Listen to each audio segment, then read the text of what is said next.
The Path of the Path. Written by Arnold de Villanova. Here begins the path of the path, treated short, brief, succinct, useful to whoever will understand it. Skilled seekers will find there some of the vegetable stone which the other philosophers have carefully hidden. Venerable Father, piously listen to me. Learn that Mercury is the cooked sperm of all metals, imperfect sperm, when it comes out of the earth, because of a certain sulphurous heat. According to its degree of sulfuration, it engenders the various metals in the bosom of the earth. There is therefore only one raw material of metals, following a more or less strong natural action, depending on the degree of cooking, it takes on different forms. All philosophers agree on this point. Here is the demonstration: each thing is composed of the elements into which it can be decomposed. Let's cite an example that is impossible to deny and easy to understand. Ice with the help of heat resolves into water, therefore it is water. Now, all metals resolve into mercury, therefore this mercury is the prime matter of all metals. I will later teach how to do this transmutation, thus destroying the opinion of those who claim that the form of metals cannot be changed. They would be right if metals could not be reduced to their prime matter, but I will show that this reduction to prime matter is easy and that transmutation is possible and feasible. For everything that is born, everything that grows, multiplies according to its kind, like trees, men, grasses. One seed can produce 1,000 other seeds. So it is possible to multiply things ad infinitum. From what precedes, whoever analyzes things will see that if the philosophers spoke in an obscure way, at least they told the truth. They said indeed that our stone has a soul, a body and a spirit, which is true. They compared his imperfect body to the body, because it is without power by itself. They called water a vital spirit, because it gives to the body, imperfect in itself and inert, the life which it did not have before, and because it perfects its form. They called the ferment soul, because as we will see later, it also gave life to the imperfect body, it perfects it and changes it into its own nature. Imperfect in itself and inert, the life which it had not before, and that it perfects its form. They called the ferment soul, because as we will see later, it also gave life to the imperfect body, it perfects it and changes it into its own nature. Imperfect in itself and inert, the life which it had not before, and that it perfects its form. They called the ferment soul, because as we will see later, it also gave life to the imperfect body, it perfects it and changes it into its own nature. The philosopher says, change natures and you will find what you are looking for. This is true. For in our magisterium we draw first the subtle from the thick, the spirit from the body, and finally the dry from the wet, that is to say the earth from the water. This is how we change natures. What was below we put above, so that the spirit becomes body, then the body becomes spirit.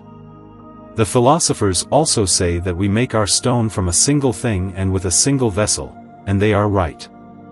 All our magisterium is drawn from our water and it is done with it. It dissolves the metals themselves, but it is not by changing into the water of the cloud, as the ignorant believe. It calcines and reduces to earth. She turns bodies to ashes, she incinerates, whitens and cleans, according to what Morian says, the azoth and the fire cleanse the brass, that is to say wash it and completely remove its blackness. Brass is an impure body, azoth is quicksilver. Our water unites different bodies between them, if they have been prepared as it has just been said. This union is such that neither fire nor any other force can separate them by the combustion of their igneous principle. This transmutation subtilizes the bodies, but this is not the vulgar sublimation of the simple-minded, the inexperienced people, for whom to sublimate is to elevate. These people take calcined bodies, mix them with sublimable spirits, that is to say mercury, arsenic, sulfur etc., and they sublimate the whole with the help of strong heat. The charred bodies are carried away by the spirits and they say they are sublimated. But what is their disappointment, when they find impure bodies with their spirits more impure than before?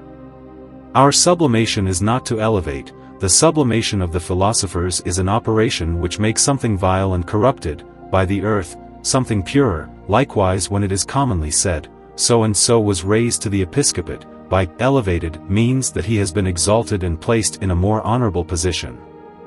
In the same way we say that the bodies have changed in nature, that is to say that they have been exalted, that their essence has become purer, we see therefore that to sublimate is the same thing as to purify. This is what our water does. This is how we should understand our philosophical sublimation, on which many have been mistaken. Now, our water mortifies, illuminates, cleanses and vivifies. It first causes black colors to appear during the mortification of the body, then come many and varied colors, and finally whiteness. In the mixture of water and the ferment of the body, that is to say of the prepared body, an infinity of colors appear. This is how our magisterium is taken from one, is made with one, and it is made up of four and three are in one. Learn again, Venerable Father, that the philosophers have multiplied the names of the mixed stone to hide it better. They said it is bodily and spiritual, and they didn't lie, the sages will understand. For it has a spirit and a body. The body is spiritual only in solution, and the spirit has become corporeal through its union with the body.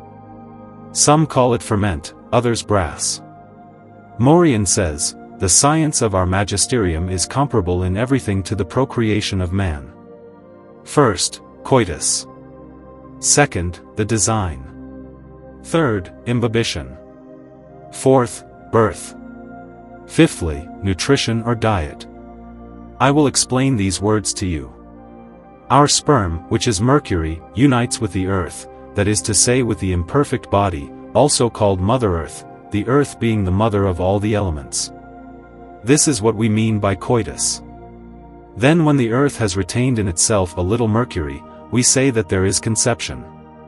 When we say that the male acts on the female, we must understand by that that the Mercury acts on the earth. This is why the philosophers have said that our magisterium is male and female, and that it results from the union of these two principles. After the addition of water, that is to say Mercury, the earth grows and increases while widening. We then say that there is imbibition.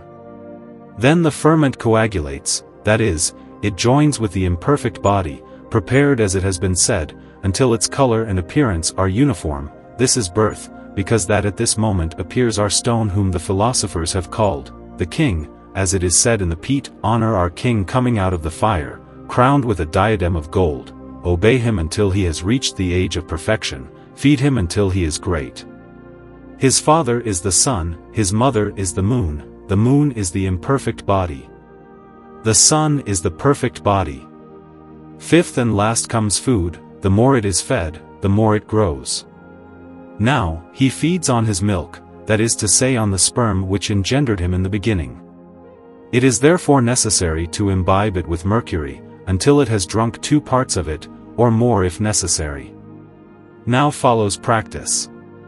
Now let's move on to practice, as I announced above. And first all bodies must be brought back to prime matter to make transmutation possible. Here I am going to show you everything that has been said above. I therefore beg you, O my son, not to disdain my practice, because in it is hidden all our magisterium, as I have seen it there in my occult faith. Take a pound of gold, reduce it to very shiny filings, mix it with 4 parts of our purified water, grinding it and incorporating it with a little salt and vinegar, until the everything is mixed together. The gold has therefore been well amalgamated. Put it in a large quantity of eau de vie, that is to say of mercury, and put it all in the urinal on our purified center. Make a very slow fire below for a whole day, then let it cool, and when it will be cold, take the water and all that is with it, filter through a linen cloth, until the liquid part has passed through the cloth.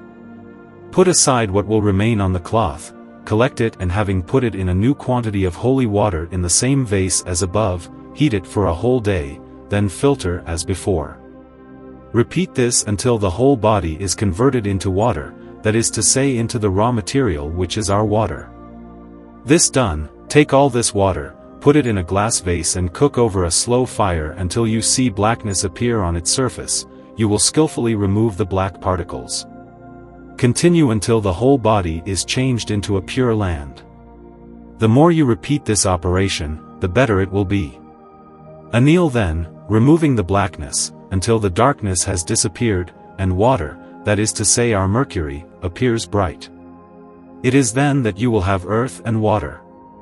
Then take all this earth, that is to say the darkness that you have collected, put it in a glass vessel, pour holy water over it, so that nothing rises above the surface of the water, nothing floats, and heat it over low heat for 10 days, then crush and put back new water. Anneal the earth thus coagulated and thickened without adding water.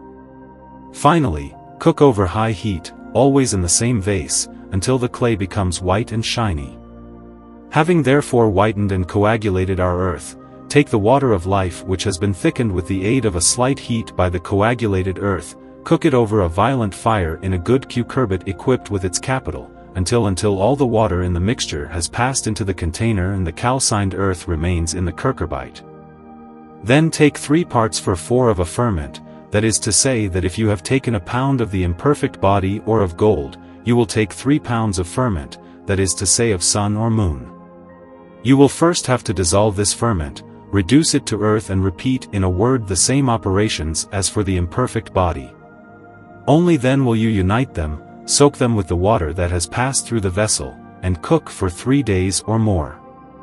Imbibe again, anneal and repeat this operation until these 2 bodies remain united, that is to say become one. You will weigh. Their color will not have changed. Then you will pour on them the already named water, little by little, until they absorb no more. In this union of bodies, the spirit becomes incorporated with them, and as they have been purified, it changes into their own nature. This is how the germ is transformed in purified bodies, which would not have happened before because of their grossness and impurities. The spirit grows in them, it increases and multiplies. Recapitulation.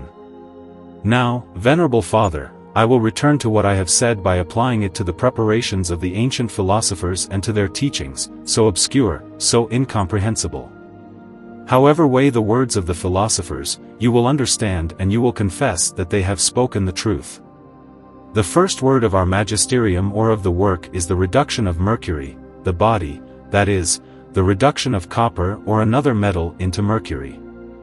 This is what the philosophers call solution, which is the foundation of the art, as Franciscus says, if you do not dissolve bodies, you labor in vain. It is this solution of which Parmenides speaks in the Pete of the Philosophers. On hearing the word solution, the ignorant immediately think of cloud water. But if they had read our books, if they had understood them, they would know that our water is permanent, and that separated from its body it therefore becomes immutable. Therefore the solution of the philosophers is not the water of the cloud, but it is the conversion of bodies into water from which they were first procreated, that is, into mercury. Likewise the ice changes into the water which first gave birth to it. Behold then that by the grace of God you know the first element which is water and the reduction of this same body into prime matter. The second word is, what is made of the earth. That's what the philosophers said. Water comes out of the earth. You will thus have the second element which is the earth. The third word of the philosophers is the purification of the stone. Morian says on this subject, this water putrefies and purifies itself with the earth, etc. The philosopher says, unite the dry with the moist. Now, the dry is the earth, the humid is the water. You will already have the water and the earth in itself and the earth whitened with the water. The fourth saying is that water can evaporate by sublimation or ascension. It becomes aerial again by separating from the earth with which it was previously coagulated and joined, and thus you will have earth, air and water. This is what the philosopher says in the Pete, whiten it and sublimate it in a lively fire until it escapes a spirit which is the mercury. That is why it is called bird of Hermes and chicken of Hermogenes. You will find at the bottom a calcined earth. It is an igneous force, that is to say of an igneous nature. You will therefore have the 4 elements, earth, fire and this calcined earth which is the powder of which Morian speaks. Do not despise the powder that is at the bottom because it is in a low place. It is the earth of the body, it is your sperm and in it is the crowning of the work.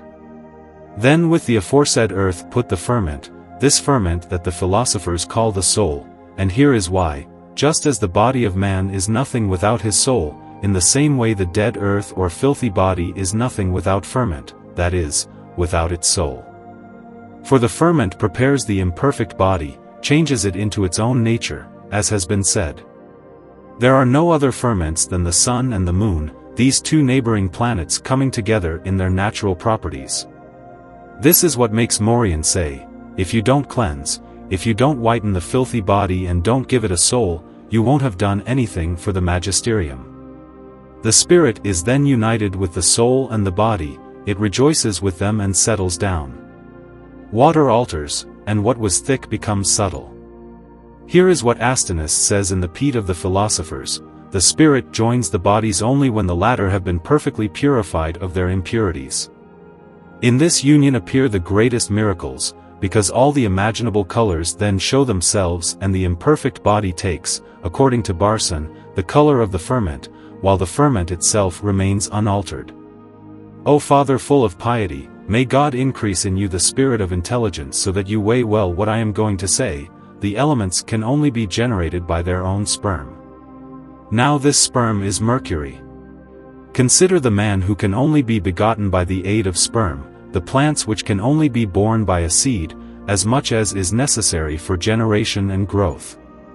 There are some who, believing they are doing for the best, sublimate the mercury, fix it, unite it to other bodies, and yet they find nothing. Here is why: a sperm cannot change, it remains as it was, and it produces its effect only when it is carried into the woman's womb. This is why the philosopher Macardus says, if our stone is not put in the womb of the female, in order to be nourished there, it will not increase. O my Father, here you are, according to your desire, in possession of the stone of the philosophers. Glory to God. Here ends the little treatise by Arnold de Villanova, given to the Pope, Benedict XI, in the year 1303.